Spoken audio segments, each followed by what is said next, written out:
Hello, I'm David Beckman, the Executive Director of the Christian Studies Center of Chattanooga, and I want to welcome you to our discussion of The Lion, the Witch, and the Wardrobe with Michael Ward. Michael is arguably the top C.S. Lewis scholar of our day. He's certainly an expert on the Chronicles of Narnia. Not a better person to celebrate the 70th anniversary of the publication of The Lion, the Witch, and Wardrobe, but with Michael. In fact, it was Michael that let me in on the fact that it was the anniversary. I wasn't keeping track. Michael is a senior research fellow at Blackfriars Hall, University of Oxford, and he also teaches apologetics at Houston Baptist University. I'll leave more information about Dr. Ward at the end of this video, but for now, let's go ahead and join the discussion. Michael Ward, thank you so much for taking time to talk with me today. I appreciate it very much. On the 16th of October in 1950, 70 years ago, Jeffrey Bless Publishers released the first edition of The Lion, the Witch, and the Wardrobe by C.S. Lewis, illustrated by Pauline Baynes. And we, in hindsight, realize that this was a very important event. What would you say was important about this as far as the history of English literature in the 20th century? What would you like to talk about? Well, yeah, I mean, the book has gone on to become one of the classics of English children's fiction, hasn't it? So it's worth marking the moment it first came before the public 70 years ago. There are not many books which last 70 years, to be honest. True. When you think about it, there were barrow loads, shed loads of books that were published for children in 1950. Most of them went through one printing and sank without trace. So any book that has even a second printing has done remarkably well, let alone to go on to sell millions and millions of copies around the world for decades in now, I think, over 40 different languages. Wow, 40. So it's become an absolutely, I think probably permanently established part of the canon of English children's fiction. And of all Lewis's output, every single thing that he wrote, academic writings and poetry and his other fiction and his Christian apologetics, undoubtedly The Lion, the Witch, and the Wardrobe is his most famous book and the one which will last longest.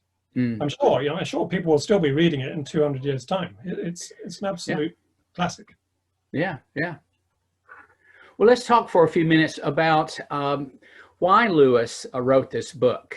We know that he wrote the book interested in he caring about a number of issues, the imagination of children. I'll let you elaborate a little bit more, but I was just going to say that he apparently did not intend to write 7 books initially. He wrote this one, and then it proceeded to go on from there.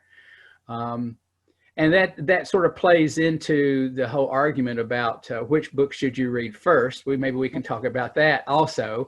But let's just go back to motivations. Why did Lewis write this book? Well, he never fully explains why. He just says in one place that there came a year in his life when he felt that he must write a fairy tale or he would burst. And he talks also about having had pictures in his mind, a fawn carrying parcels in a snowy wood, a magnificent lion, a queen on a sledge. He said some of these images had been in his mind's eye since he was, I think, 16. And one day he just said to himself, let's make a story out of it. He doesn't really explain why. He talks about how Aslan came bounding into the imaginative process, which seems already to have gotten underway. He says there was nothing obviously Christian about the story to begin with, though obviously as soon as Aslan comes in, it takes on a more obviously Christian hue. And yes, he also says that he only had one book in mind when he started out. And from various letters that he wrote, it seems that he didn't have all 7 in mind until he'd written 3 or 4 of them. But after he'd written 3 or 4 of them, he evidently decided he would do all 7. And it's worth pointing out that he had completed 4 of them before the first one, The Lion, the Witch and the Wardrobe, was even published. Mm. So he knew there was going to be a series by the time the first one came out. Ah, okay. And so he was, if he needed to make any adjustments for the sake of the series, he could do that. And indeed, there's a sort of indication in the very final sentence of The Lion, the Witch and the Wardrobe that it is the beginning of a sequence, because we're told, aren't we, in the final sentence that, let me just get my copy of the book, that this, if the professor was right, this was only the beginning of the adventures of Narnia. You know, so Yeah. Stay tuned, kids. There's more coming. Yeah, if the professor was right, and if the books sold, Yes. the publishers would be willing to publish more of them. Yeah.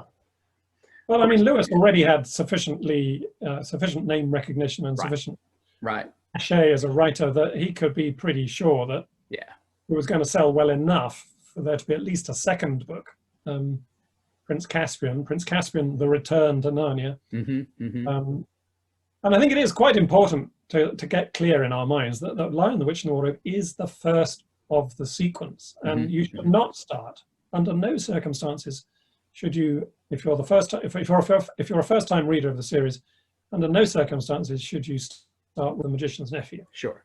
Yeah. I mean, in The Magician's Nephew, he writes as if he assumes that you have read The Lion, the Witch, and the Wardrobe because of the little comments that he makes.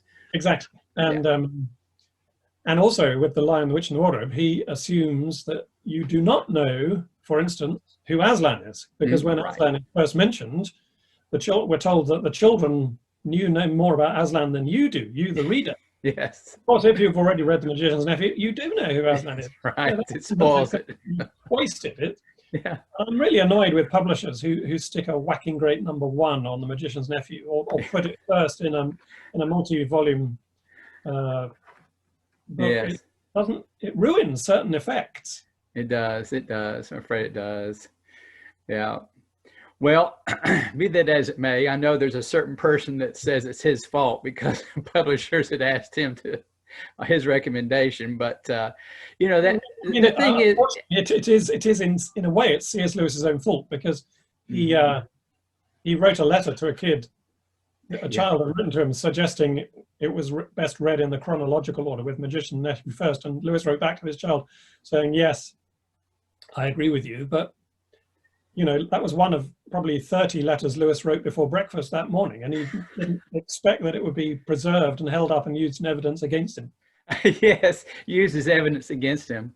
Well, I mean, and I'm sure you can speak to this when it comes to issues of chronology and you know, just the whole business, especially about his own works. Well, you know, Lewis would write a book and basically forget about it. You know, it's like I can just see him just saying, well, just, you know, just use the chronology, because he's not even thinking about the chronology himself. I mean, what do you think? Because that's what I thought about that particular letter. I thought, you know, why did you say? Well, I just don't give Lewis much credence on it, I guess. No, neither do I. I mean, it just if you're mapping out the whole series from beginning to end, for someone who knows nothing about it, then it does make sense to begin with the Genesis story, The Magician's Nephew, for an overview of the series. But if you're talking about reading it, especially first-time readers, you must start with The Lion, the Witch, and the Wardrobe. Yeah. Just literarily, it's just obvious that the way that we should be introduced to Narnia is we're going with Lucy through the wardrobe, and that's just the way it works out. Yeah. Now, you talked about Lewis, you know, he and his references to how he composed the story. That, you know, he was no J.K. Rowling with everything all mapped out ahead of time, but he just had these pictures in his mind and he started working with them. And you mentioned Aslan bounding into the story. So why don't we talk about Aslan for just a few minutes, and where would you like to yourself sort of bound into the discussion about Aslan? Yeah, well, there's so much to say, isn't there? I mean, Aslan Yeah. is one of the main reasons for the success of the book and indeed of the series as a whole. He's the only character who appears in all 7 books. Mm-hmm, mm-hmm, And in one of the stories, he's said to be at the back of all the stories, which he is. You know, he's the most important character. He's the logical center of everything. And yeah, he's orchestrating everything. yes, he brings the children in, and he's got things for that he wants them to do, and he has therefore it's part of the fulfilling of his purposes for Narnia. Yeah, though it's also worth pointing out that although he's the most important character, Lewis doesn't overuse him. He rations and manages Aslan's appearances quite skillfully, quite sparingly, you might even say. I mean, in The Lion, the Witch and the Wardrobe, Aslan's name is not even mentioned until the 7th chapter, and he doesn't appear in person to speak and do anything until the 12th chapter out of 17. So, you know, that's about, what, 2/3 of the way into the book, and he hasn't appeared or done it. Yeah. He's been mentioned, and the sheer mention of his name is enough to get the children thinking and feeling in all sorts of interesting ways. But he's held back. It's interesting that Lewis, you know, although, you know, the title of the book is The Lion, the Witch and the Wardrobe, the lion himself does not appear until the 12th chapter out of 17, which is remarkable. But also, I think, quite canny on Lewis's part, because when you have a divine character, when you have a, you know, a sort of, in one sense, omnipotent character, if you use him too much and too obviously, he sucks all the oxygen out of the room, as it were. You begin to wonder what there is for any other character to do. So that's why the sort of narrative focus is always on the children, and they're always looking to and revolving around Aslan, but we see the story through the children's eyes, not through Aslan's eyes, which is right and proper. Yeah, so as the children discover, as we mentioned before, as the children discover Aslan, he's introduced, we discover Aslan, and we learn about him with the children. We're going through the story with them imaginatively. Yes. Yeah. And I think in some ways, Lewis learnt the importance of holding back a Christ character, a divine character, from the first book that he wrote after he became a Christian, his own sort of allegorical, autobiographical account of his conversion, The Pilgrim's Regress. There is a moment in that book towards the end where a man appears, and that man is clearly meant to be Christ. But Lewis says in a letter or a comment somewhere that he deliberately kept Christ out of the story pretty largely, because he says that all sorts of dramatic difficulties arise as soon as you have Christ on the stage, on the page. Not only sucking the oxygen out of the room, as I mentioned, but also, you know, simply the fact of giving your Christ character words to say that are believable coming from the mouth of such a person. And this is a thing that Lewis had studied and thought about quite deeply in his own work as a literary critic and literary historian. If you look at his book on the 16th century, he talks there about the works of Sir Thomas More, and how Sir Thomas More, in a number of books that he wrote, a treatise on the Passion, and another book whose title I forget, Lewis says that Thomas More puts words into Jesus's mouth which are just incredible. You can't imagine that the Christ character would ever say such things.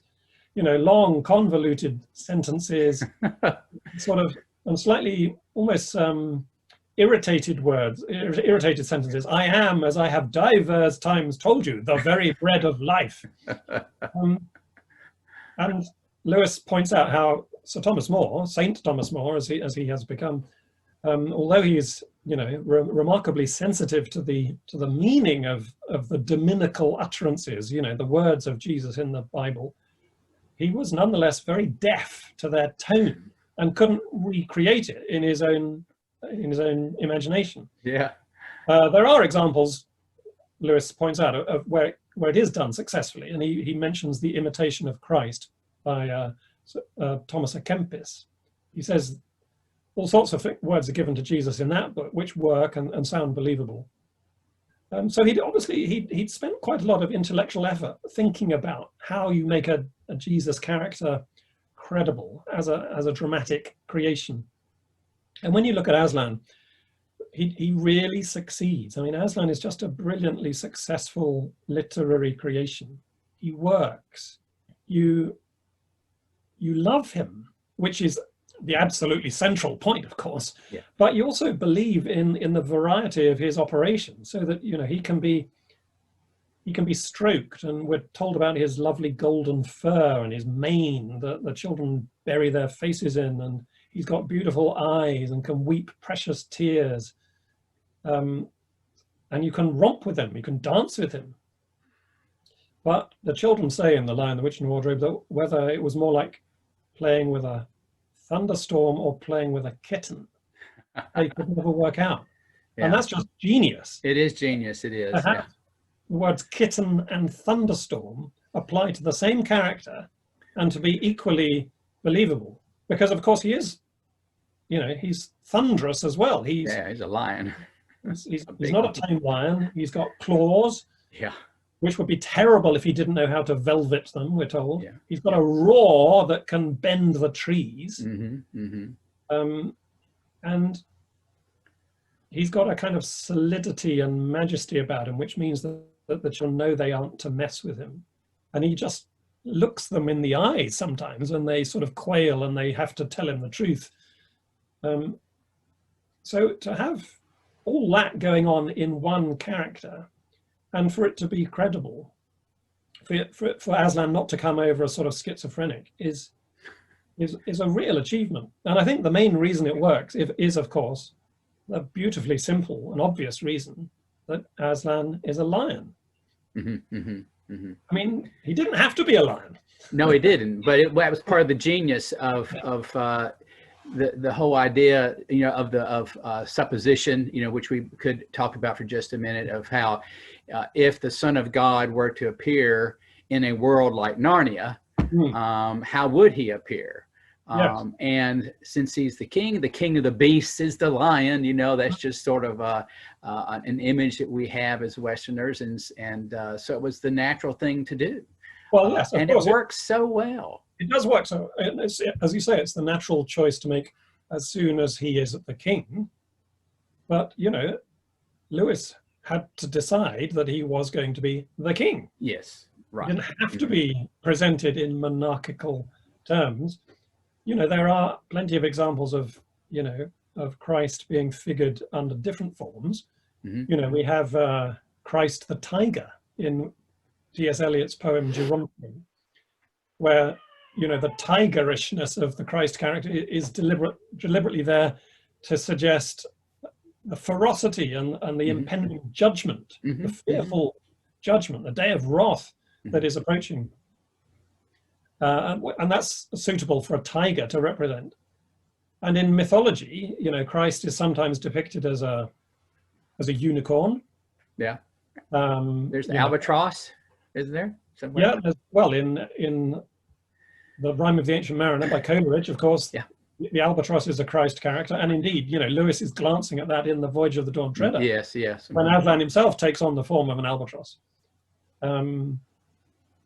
There's also, the pelican in Christian art, the pelican that was thought in legend to pluck its own breast and feed its young with its own blood. Well, there's also the lamb, which, And again, Lewis uses the lamb also in The Voyage of the Dawn. Sure, he does. But it's that duality, like the kitten and the thunderstorm, the lion and the lamb, the complexity of his personality. Yeah. It is remarkably complex when you think about it. He's sometimes a lamb, sometimes an albatross, sometimes just a regular domestic cat, as in The Horse and His Boy. Yes. Mm-hmm. In the Silver Chair, we're told that Aslan has 9 names, but we're never actually told what those 9 different names are. And sometimes he's remarkably absent. Yes. In the Voyage, we're told in The Lion, the Witch and the Wardrobe, he'll be coming and going. You mustn't you mustn't try to keep him down. And he doesn't enter the world of Narnia at all in the silver chair. And he doesn't appear in the book in the last battle until all the characters are dead. Yeah. Well, there again, we have instances of Lewis very skillfully and deliberately and purposefully holding him back for various reasons. It's wonderful. All these decisions were decisions that Lewis had to take and could have gone differently. We just read the finished product, and if we're not, reflective readers, we just drink it in and never ask ourselves why. But of course, every single thing is the result of a choice, which could have gone differently. For like Father Christmas in The Lion, Witch, and Wardrobe. Yeah. One of the most jarring. But there's a very good reason. You might want we might want to go in that direction. But the wonderful understanding that just how deep Lewis's thinking is. I mean, as we've been talking about Aslan, I just am amazed at just the subtleties of his comprehension of the Son of God, Jesus of Nazareth. The way that he is able to portray him so biblically, illumined not just by the Gospels, but through the whole New Testament and all of Scripture, really, of course. And so that the Aslan that you see there really is so much like the Jesus we know, at least from what I can tell.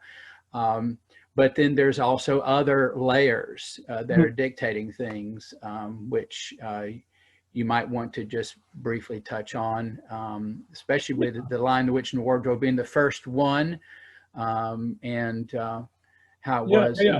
Well, I agree. I mean, it is, as I've been saying, a tremendous achievement, not just dramatically, but doctrinally. And, scripturally, there is so much of the scriptural presentation of the second person of the Holy Trinity being communicated very effectively.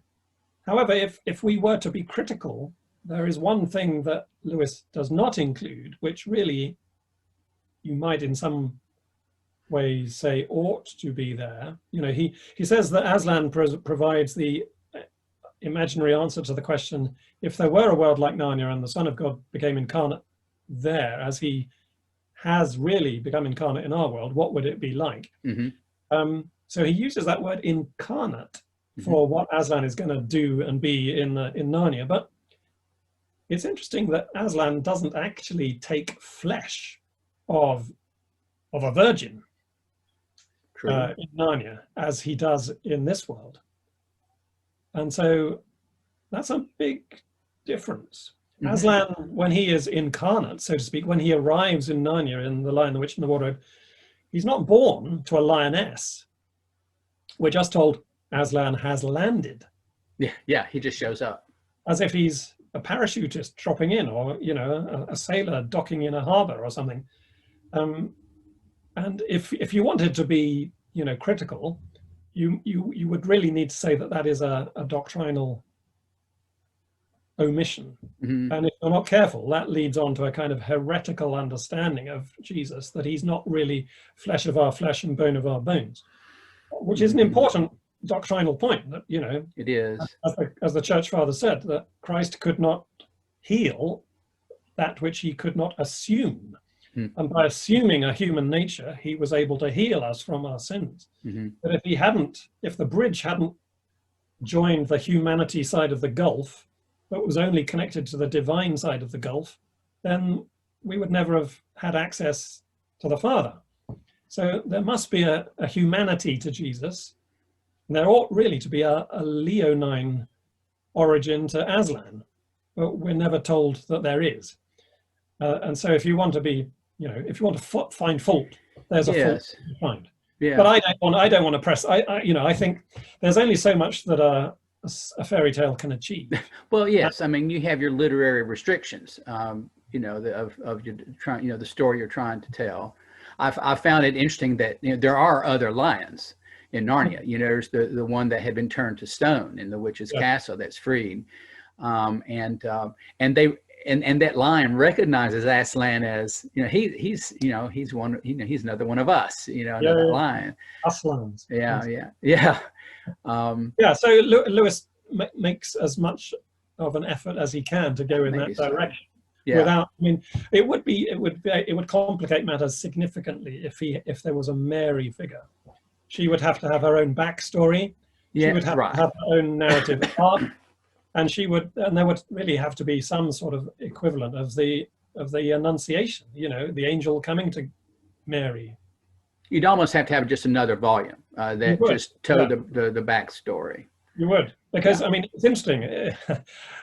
It's interesting how little about Mary there is in the Gospels. Yes. She's hugely important doctrinally. Mm-hmm. And yet, because the Gospels are not works of art, they're works of history and theology, the Gospel writers, they don't feel that they must fill in the backstory about Mary and give her as much of a kind of dramatic trajectory as a novelist would. Mm-hmm. Mm-hmm. Mm-hmm. Yes, yeah. The books have a particular purpose to them, and it's the same with the rest of Scripture. The books, each book needs to be taken literally as what it is, and it's got a particular purpose for why it was written. It's trying to do a certain thing. It's not there to satisfy every possible question we could ever have. No, neither is it designed usually to just entertain us, to be to be diverting fiction. Yeah. It doesn't need to observe the canons of literary creativity, whereas Lewis does. If he wants his story to be successful, not just doctrinally but dramatically, then it must work as a story regardless of any theological second or third meanings you might find in the story. And that's the remarkable thing about Narnia, that it does work as a simple fairy tale. You don't have to observe any Christological or theological substructure to it to enjoy it. That's why it's such a massively genius achievement. 7-year-old kids who know nothing about Jesus find the story deeply involving and moving. But, learned professors and archbishops and theologians can study it in adulthood and still find it equally rewarding.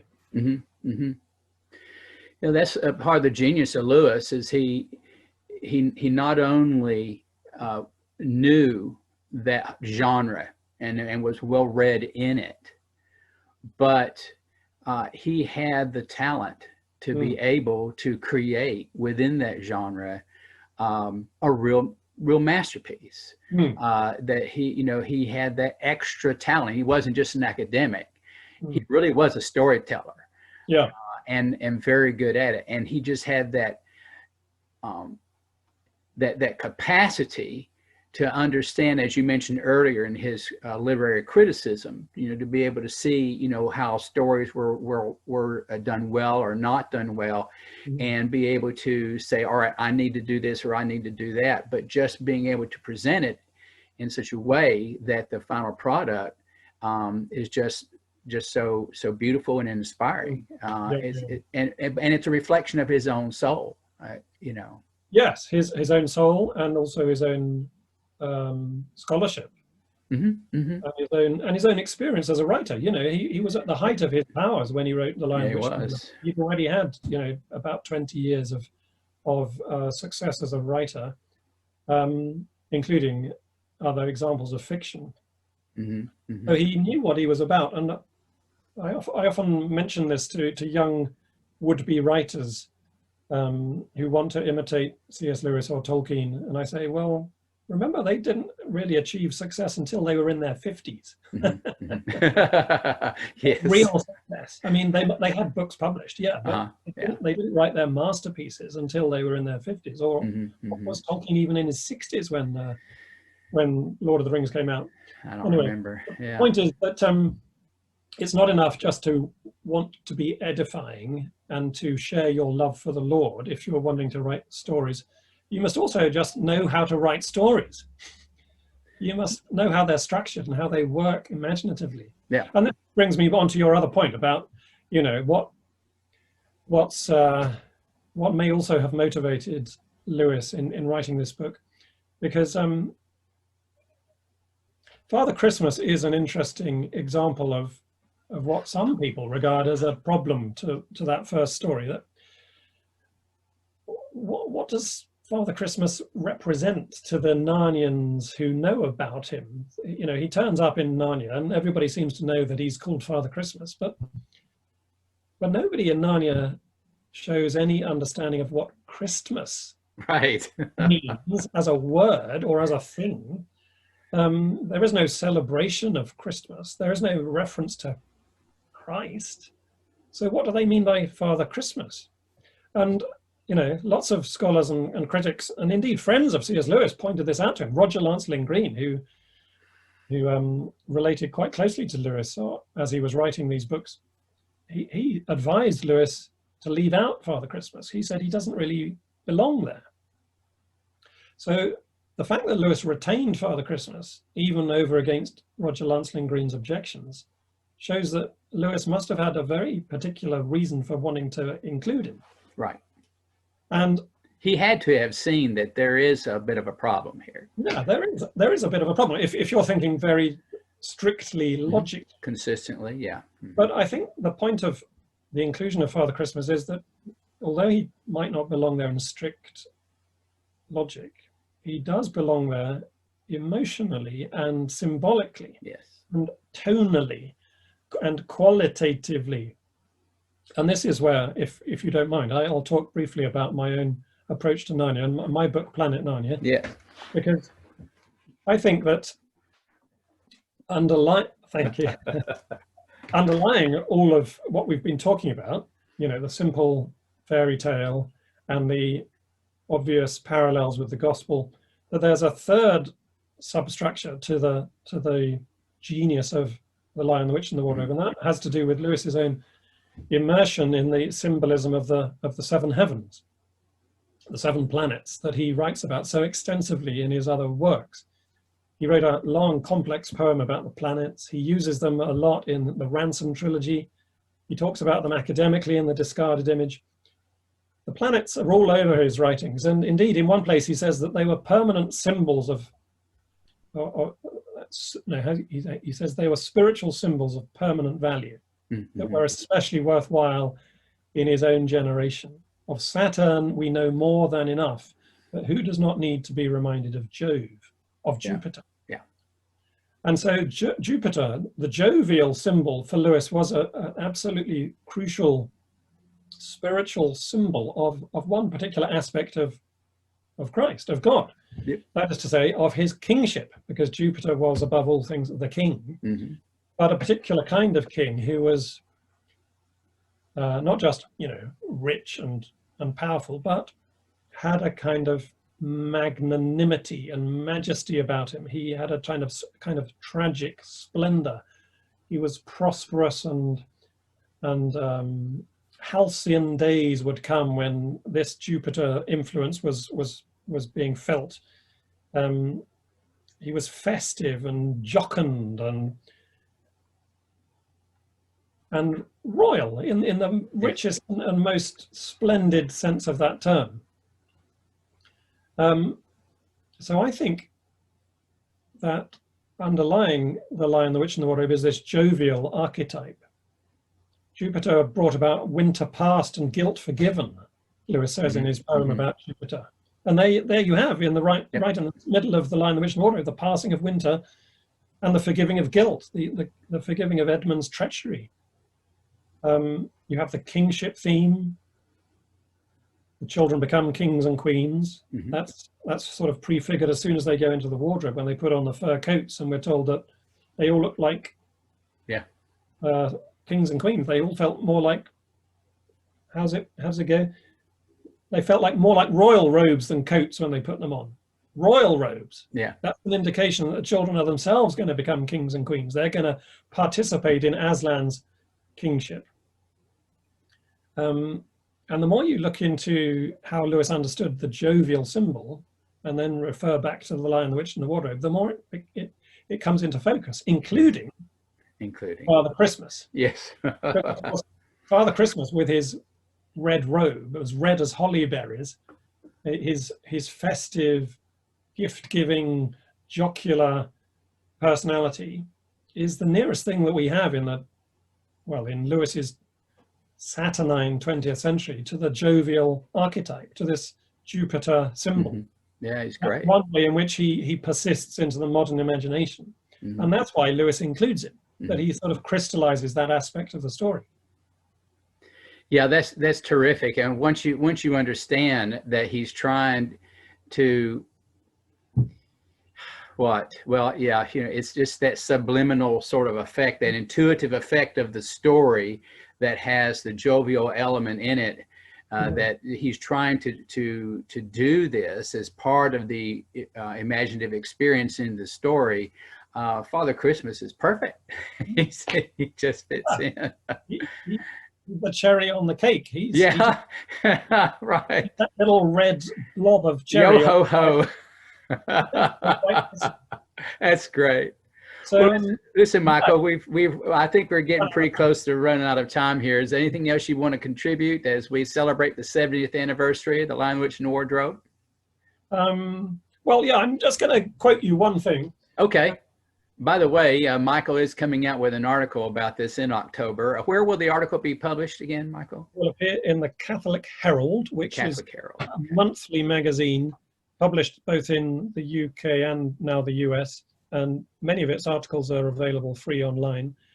All right, so what have you got for us? So I've just written this article about the 70th anniversary of The Lion, the Witch, and the Wardrobe, and I point out how, Alan Jacobs, the literary critic, remarks that one of the marvelous things about Narnia is that it's a sort of training in spiritual longing, in getting us to love the right things and the right people.